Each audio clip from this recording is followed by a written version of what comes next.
What is good, BVM Sports viewers? It is time for another episode of Chalk Talk. I'm Mike Cianciolo, joined by Scott Procter and Matt Morris. As we look around the NFL after week one and ahead to week two, there are some teams that really need to get their act together to avoid an 0-2 start. To name a few, there's the Titans, who were embarrassed by a revamped Cardinals team, the Packers, who were shell-shocked by the Jameis Winston-led Saints, the Bills, who were outscored 23-6 by the Steelers in the second half, and the Ravens, who let the opening Monday night game slip out of their hands in overtime to the Raiders. Matt, which team do you feel is under the most pressure to bounce back with a win in week two? Well, Mike, for me, it's the Packers, simply because of what their goals are and what they were expected to do heading into this season. This was a team that, when Rodgers announced that he was coming back, was able to, make something work with the Packers front office. This is a team that is expected to go back to the NFC Championship game for a third straight year and be a Super Bowl contender.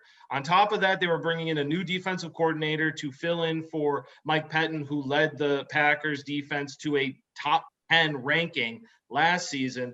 And so there was a lot of hype. And then to come out and basically lose to the Saints the way that they lost, and almost in a reminder of what happened to them last year when they faced Tampa Bay down in Tampa Bay, was just unbelievable. And it's also, not really a worry about if they're going to win the division or not, because I still think they're the favorites over the Vikings, the Lions, and the Bears. It's about home field advantage and their setup in the playoffs, because the LA Rams looked great. The Tampa Bay Buccaneers, even with 4 turnovers, won the game against Dallas and looked solid once again. And so you start looking at this, and that LA Rams stadium, it looks terrifying in a postseason game. Yeah. So I think that the Packers really need to step up, and with a tough schedule ahead of them, win every game they can, because they need home field advantage. And then the other thing that's really important is all of the issues that they had. Basically, there was no run game. The defense was giving up everything. I mean, with no Michael Thomas, no Drew Brees, Jameis Winston had those Saints looking unbelievable. And maybe that's us underrating the New Orleans Saints, who have been a playoff team and a Super Bowl contender the last few years. But the Saints were 4 of 4 in the red zone, 7 of 12 on third and fourth downs, finished with 171 rushing yards on just 39 carries, and they didn't allow a sack on Jameis Winston. For a Green Bay Packers team that has as much talent as they have, that is not okay. And then on the other side, at one point during the game, the Saints in the first half had 141 rushing yards on 24 carries, while the Packers only had 12 yards on 4 carries. That can't happen when you just re-signed Aaron Jones to a big deal. You need to be able to run the ball, and you can't have Rodgers dropping back and throwing all the time. And the Saints played well. They covered everyone. They double-teamed Devontae. This is a game against the Lions, which they should win, and I think they need to win in definitive fashion, just so that they can get something going and some momentum building heading into what is a very tough schedule. Yeah, man, listen, there's really no excuse for what the Packers put on tape on Sunday, but I think you hit it on the head about midway through your take there about the Saints. I think people are discounting them a little bit. Again, this is still a well-coached team. This is still a team with a lot of talent on defense, and obviously Alvin Kamara in that offense has enough. Again, last time we seen Jameis Winston as a starter in the NFL, say what you want about him, he threw for 5,000 yards and 30 touchdowns. That doesn't happen very often. Obviously, he came with 30 interceptions. He's famous going for 30 for 30. But, the talent has always been there. And, again, he's had time to sit under Drew Brees, learn under Sean Payton. And I think we're seeing the early dividends of that. But if I'm being honest, I'm not too worried about the Packers, because Aaron Rodgers has built up the equity over a decade plus that, he is that guy. He is a bad man to quote another bad man. And also the Packers, they get a stimulus package in week 2, playing the Detroit Lions, who you mentioned. The Lions, who were down 41-17 at one point on Sunday to San Francisco. So I'm not too worried about the Packers getting back on track this week and beyond, although they do have a tough schedule, which I also, alluded to previously on this show. But Matt, I got to go in a different direction. And this is where I'm going. Josh Allen, quarterback of the Buffalo Bills, isn't really an elite top 5 quarterback. And you want to know how I know? Because he was objectively bad on Sunday, albeit against a top-tier defense, and no one is talking about it. Aaron Rodgers played one of the worst games of his career And it's a topic on every single sports talk show this week. Shoot, Lamar Jackson fumbled twice in overtime on Monday Night Football, and debates on if he's elite or not just about led every show on Tuesday. But that didn't happen for Josh Allen. At home for the season opener in your first game after signing a contract extension for the most guaranteed money in NFL history, $150 million guaranteed. That's more guaranteed money than Patrick Mahomes. And he can only muster 6 second-half points, a 40 QBR. You fumble twice, you lose one of them. I was watching that game and found myself saying, Big Ben Roethlisberger needs to hang it up. He's slow. He cannot evade the rush at 39 years old. He can't even really push the ball down the field anymore. And that's who Josh Allen lost to. That's the offense that Josh Allen lost to. And I know, Matt, you talked about with the Green Bay Packers expectations coming into the season. All I know is the Bills have been a trendy Super Bowl pick. They're many people's biggest threats to the Chiefs and the AFC. And Josh Allen was a popular MVP pick. Now, after 1 week, they already have a must-win game in week 2 on the road versus Tua and the Miami Dolphins, who already picked up a huge division win over the New England Patriots in week 1. So I'm looking square at Josh Allen and the Buffalo Bills as one of those teams, the team that needs a win in week 2 after what they put on display in week 1. I understand where you're coming from. My thing with the Packers is, first of all, going into this Detroit Lions game, the Saints secondary is solid, but it's also getting towards the end of its prime. If anything, it's past its prime. And so with them being able to – Marshawn Lattimore is still in his prime. He was banged up a little bit during the game, but he still played. No, and I understand that. My point is that the way that they were able to defend the wide receivers for the Packers and shut down the run game, that is something that a lot of defenses will look at moving forward and can recreate. And so I think that even with games like the Detroit Lions, if they don't win, I guess you could say the right way, I think it bodes for what goes on moving forward.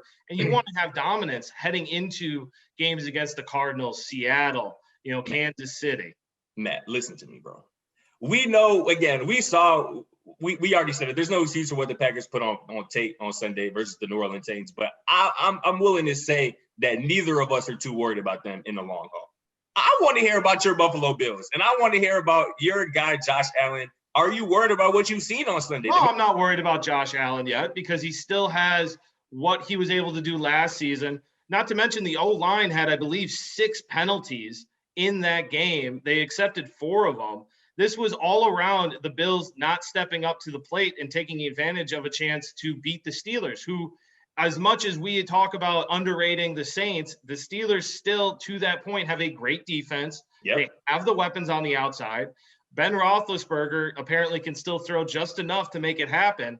I don't disagree that this was a game that the Bills should win, but also you have to look at the overall division that they're in, and we already knew it was going to be a tight divisional race. The Dolphins only beat the Mac Jones-led New England Patriots by a point. It was 17-16. Yeah. This is not – so heading in, is it a must-win? I agree that it's more towards a must-win, but I don't think that the Bills heading into this game really have anything to worry about as far as the overall what they're going to do moving on. But the Packers do.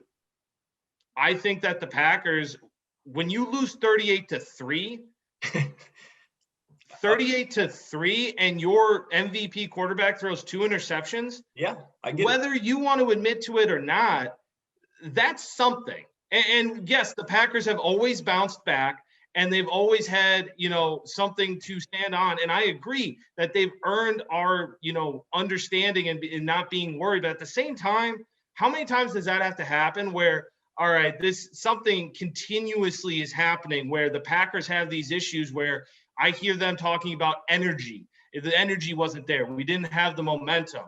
And that's fine because they tend to bounce back. I agree. But then at the end of the season, it still ends the same way.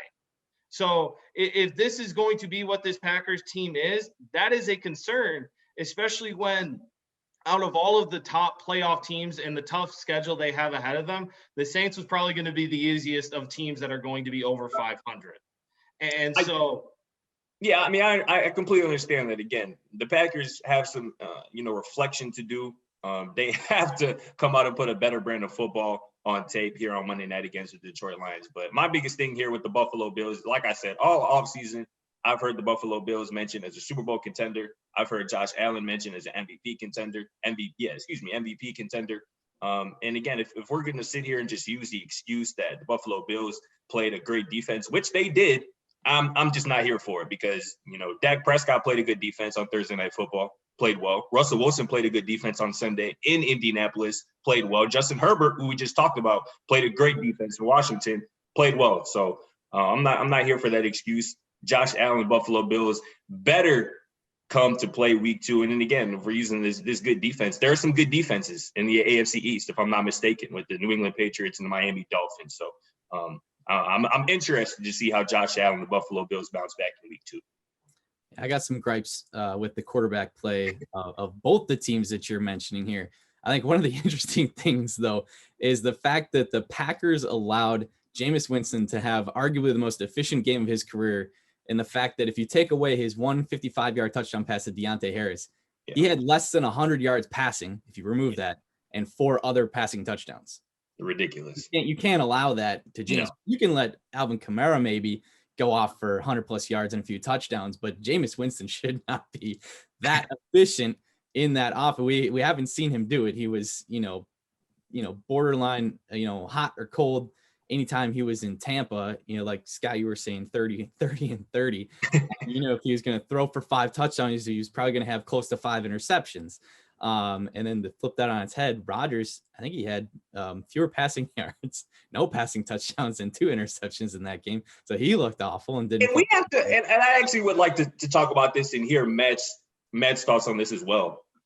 Aaron Rodgers truly looked disinterested on Sunday. I don't know if I've ever seen him play that way for an entire 4 quarters. That interception he threw, kind of off one leg, 2 yards behind Devontae Adams that, got returned and really was the turning point in the game. That was a red zone interception. That was a 17-3 game at that point. If the Packers punch it in, it's a 1-score game. And Aaron Rodgers just makes just a mistake that, again, I've never seen him make. What do you make, Matt, of Aaron Rodgers' performance? Do you think this was a mental thing? Was this just what do you make of what we saw?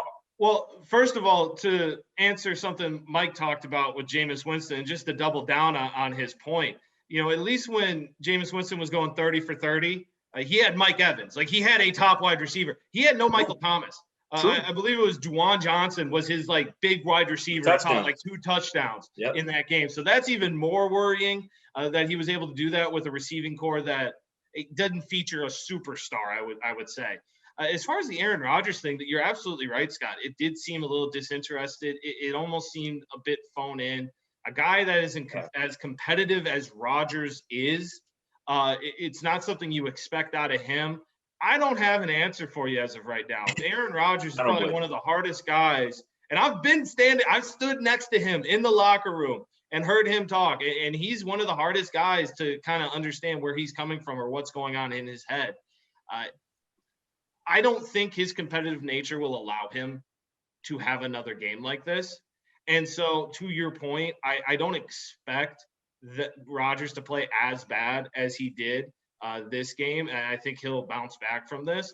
But once again, my point is that if the offense is going to play that bad or even have a game somewhat like that, you can't rely on that defense to do anything. And that is a concern as of right now. And I could be proven wrong at some point, but Kevin King made the same mistakes he made against Tampa Bay with that 55-yard touchdown. You got to get Eric Stokes in. And another thing was the one good turnover, and you can argue about was that roughing the passer or not. They were only able to have one big moment play, and then it got called back because of a penalty. This is a team where if one side is doing poorly, can you trust the other side? And after watching this Saints game, I can't trust either side yet. I'll say this about Josh Allen, since I got something in there about Rodgers. When you pass 51 times in a game, you got to be able to connect more than 30 times and for more than 270 yards and just 1 touchdown. 21 incompletions is never good. Yeah, no, especially when you don't have a formidable rushing attack. Devin Singletary just carries the ball 11 times for 72 yards. You got to get it done through the air, and they weren't doing the most with what they could with one of the top receivers in the league in Stephon Diggs. But I think the Titans have a lot to address as well, considering they had the league's back-to-back rushing yards and touchdowns leader in Derrick Henry, and they added Julio Jones to their aerial attack, led by A.J. Brown in the offseason. Ryan Tannehill needs some help on that O-line after getting sacked 6 times, but expectations need to be held high in Tennessee, and they won't have an easy matchup this Sunday as they head to Seattle to face Russell Wilson and the Seahawks. That will wrap up our time here on Chalk Talk. For Scott Procter and Matt Morris, I'm Mike Cianciolo. Thanks for watching. We'll catch you again soon.